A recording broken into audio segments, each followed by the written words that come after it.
महाभारत का युद्ध अपने चरम पर था।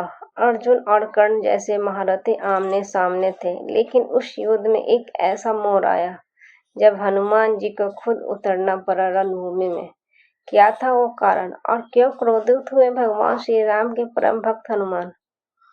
एक ओर अर्जुन अपने गांडीव से कौरवों में तबाही मचा रहे थे, दूसरी ओर कर्ण अकेले ही पांडवों की सेना को झुका रहे थे। युद्ध अपने उग्रतम रूप में था। जब अर्जुन और कर्ण आमने सामने आए तो जैसे स्वर्ग से सभी देवता देखने आए। कर्ण के बाणों से अर्जुन का रथ कांपने लगा।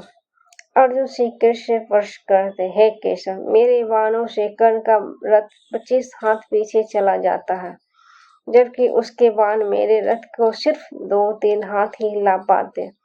फिर भी आप उसकी प्रशंसा क्यों कर रहे हैं? श्री कृष्ण जी कहते हैं, हे पार्थ, तुम्हारे रथ की ध्वजा पर हनुमान विराजमान है, पहियों पर शेषनाग है और मैं स्वयं सारथी हूँ।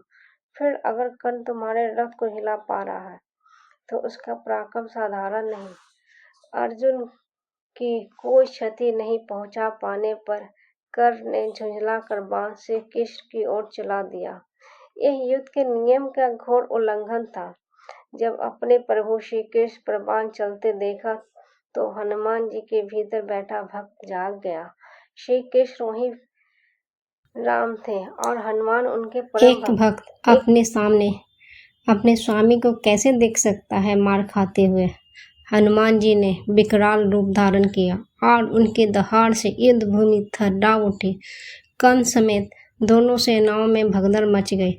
हनुमान जी का रूप इतना भयंकर था कि उनकी दृष्टि भी किसी को भस्म कर सकती थी। कर्ण को तो अब अपने प्राण जाते दिखाई दिए। तब श्री कृष्ण जी ने धीरे से कहा, मारुति नंदन, मुझे देखिए। जैसे ही हनुमान जी ने अपने प्रभु का मनमोहक चेहरा देखा, उनका क्रोध शांत हो गया, फिर से ध्वजा पर लौट गया। अगर श्री कृष्ण जी बीच में नहीं आते तो कर्ण अर्जुन से नहीं बल्कि हनुमान जी की दृष्टि से मारे जाते। जब अधर्म अपनी सीमा लांघता है तब ईश्वर और उनके भक्त स्वयं उतरते हैं न्याय करने को। जय श्री राम।